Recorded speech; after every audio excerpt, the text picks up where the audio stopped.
Sadar atau tidak, ada satu fenomena besar yang sedang berlangsung di sekitar kita, tetapi nyaris tidak pernah dibicarakan secara jujur dan mendalam.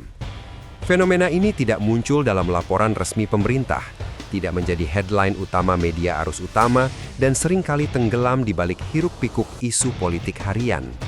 Namun, dampaknya jauh lebih nyata dan jauh lebih merusak. Uang orang Indonesia bukan uang koruptor, bukan uang konglomerat, melainkan uang rakyat kecil sedang mengalir deras ke luar negeri. Jumlahnya bukan puluhan miliar, bukan ratusan miliar, melainkan ratusan triliun rupiah. Angkanya diperkirakan mencapai sekitar 600 triliun rupiah. Yang lebih mengejutkan, tujuan utama aliran uang ini bukan negara maju seperti Amerika atau Eropa, melainkan sebuah negara kecil di Asia Tenggara, Kamboja. Uang ini tidak berasal dari pelaku ekonomi besar, bukan dari pemilik pabrik, bukan dari investor kelas atas. Mayoritas justru berasal dari masyarakat berpenghasilan di bawah UMR.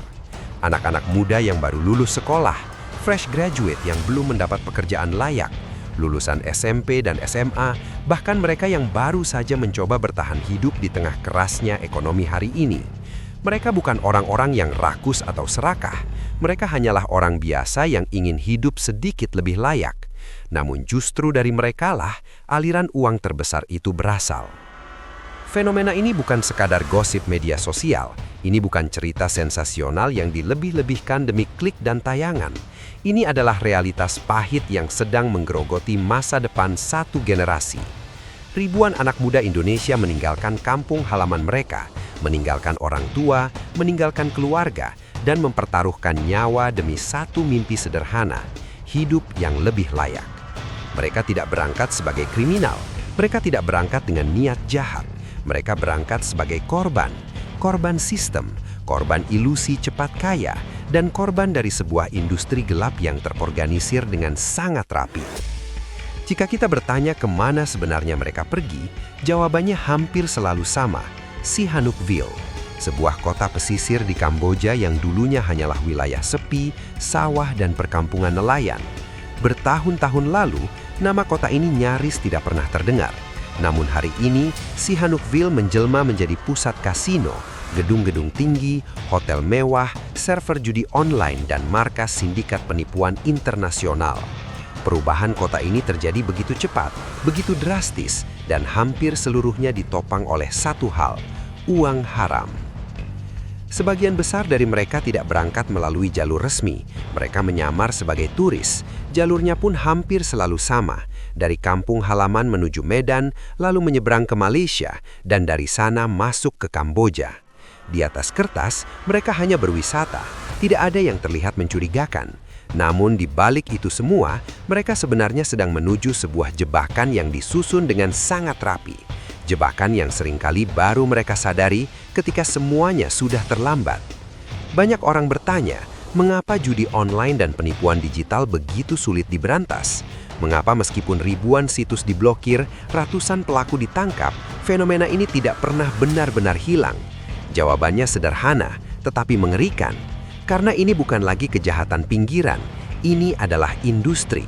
Industri yang sudah tua, sangat terorganisir, dan menghasilkan uang dalam jumlah yang luar biasa besar.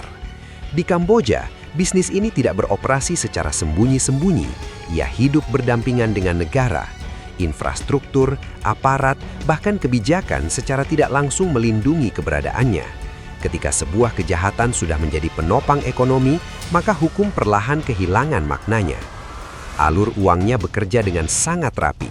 Ketika seseorang di Indonesia mengirim deposit kecil, entah itu 50.000 atau 100.000 rupiah, uang itu tidak pernah benar-benar mengendap lama di sistem perbankan. Dalam hitungan menit, dana tersebut dikonversi ke aset kripto seperti USDT. Dari sana, uang berpindah tangan melalui blockchain dengan kecepatan tinggi dan tingkat anonimitas yang nyaris mustahil dilacak. Dari satu dompet digital ke dompet digital lainnya, melintasi batas negara tanpa hambatan. Dalam waktu singkat, uang rakyat kecil Indonesia sudah berubah menjadi modal kasino, hotel mewah, dan jaringan pencucian uang berlapis-lapis di luar negeri. Inilah sebabnya mengapa penindakan selalu terasa terlambat. Uangnya sudah pergi bahkan sebelum kita sadar telah kehilangannya. Ketika aparat bergerak, yang tersisa hanyalah jejak samar di jaringan blockchain. Sementara itu, Kamboja sendiri adalah negara dengan fondasi ekonomi yang rapuh. Wilayahnya kecil, hasil pertaniannya terbatas, dan sejarah konflik panjangnya membuatnya rentan terhadap pengaruh eksternal. Negara seperti ini sangat mudah tergoda oleh uang cepat, apalagi dalam jumlah yang begitu besar. Akhirnya, perjudian dan penipuan dijadikan jalan pintas untuk bertahan hidup. Namun yang menikmati hasilnya hanyalah segelintir elit dan pelaku bisnis gelap. Rakyat biasa Kamboja justru semakin terhimpit. Harga tanah melonjak gila-gilaan. Sewa rumah yang dulu terjangkau kini melambung berkali-kali lipat. Biaya hidup menjadi tidak masuk akal. Di balik gedung-gedung mewah dan lampu kasino yang gemerlap, tersembunyi cerita yang jauh lebih kelam. Puluhan ribu warga negara Indonesia kini bekerja secara ilegal di sana. Angkanya diperkirakan mencapai 80.000 orang. Mereka direkrut dengan pola yang hampir selalu sama. Lowongan kerja palsu tersebar di media sosial, janji gaji belasan hingga puluhan juta rupiah per bulan, fasilitas lengkap, tempat tinggal gratis, makan ditanggung dan kehidupan nyaman di luar negeri. Bagi anak muda yang menganggur atau bergaji di bawah UMR, tawaran ini terdengar seperti mukjizat. Siapa yang tidak tergoda ketika dijanjikan gaji 15 juta, 20 juta, bahkan 50 juta rupiah per bulan? Namun setibanya di sana, semua mimpi itu runtuh seketika. Paspor mereka ditahan.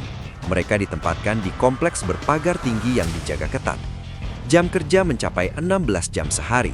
Pekerjaan yang dijanjikan sebagai staf IT atau customer service ternyata hanyalah kedok.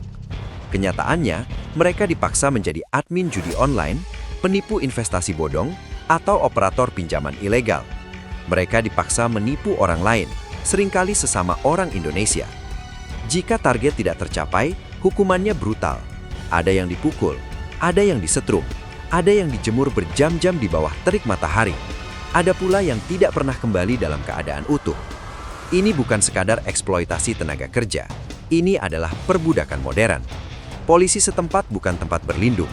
Banyak laporan menyebutkan bahwa aparat justru mengembalikan korban ke sindikat karena telah disuap. Melarikan diri bukanlah pilihan yang aman. Banyak yang hilang, banyak yang tidak pernah terdengar lagi kabarnya. Dalam industri ini, nyawa manusia hanyalah angka. Ironisnya, dalam sistem yang kejam ini, orang Indonesia menipu orang Indonesia. Iklan judi online dan pinjaman ilegal yang kita lihat setiap hari, sebagian besar dioperasikan oleh sesama anak bangsa yang terjebak di sana. Bangsa ini secara tidak sadar sedang memakan bangsanya sendiri. Kerugian finansial memang besar, tetapi kerugian manusianya jauh lebih mengerikan. Trauma psikologis, gangguan mental, dan kehancuran masa depan adalah harga yang harus dibayar.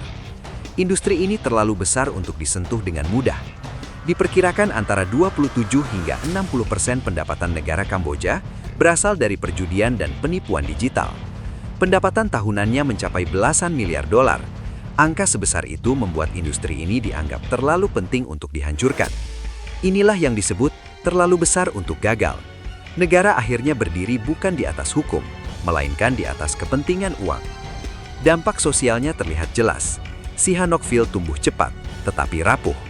Uang haram bekerja seperti narkoba bagi ekonomi, memberi efek euforia sesaat, lalu menghancurkan dari dalam. Ketika konflik geopolitik muncul, kepentingan industri gelap ini ikut bermain. Ketika pasokan listrik atau internet ke kawasan tertentu terganggu, reaksi negara menjadi sangat keras. Ini menunjukkan betapa vitalnya bisnis ilegal ini bagi pihak-pihak tertentu. Dalam jangka panjang, dampaknya akan menghantam Kamboja sendiri. Isolasi internasional, reputasi yang hancur, investor gelap kabur, kota-kota hantu bermunculan, inflasi tinggi dan ketergantungan fatal pada uang panas yang tidak berkelanjutan. Namun sebelum semua itu terjadi, dampaknya sudah lebih dulu menghantam Indonesia. 80.000 anak bangsa bukan angka kecil. Ini bukan cerita sukses sebelum usia 30. Ini adalah kehancuran sebelum usia 30. Mungkin sebagian dari mereka sempat menikmati uang dalam waktu singkat. Namun ketika pulang, yang tersisa hanyalah trauma dan masa depan yang retak. Jika fenomena ini dibiarkan, kita sedang menciptakan satu generasi bermasalah. Video ini bukan dibuat untuk menakut-nakuti. Video ini dibuat untuk menyadarkan. Ini bukan hanya soal Kamboja. Ini soal kemiskinan, rendahnya literasi ekonomi, dan rapuhnya perlindungan negara terhadap anak muda.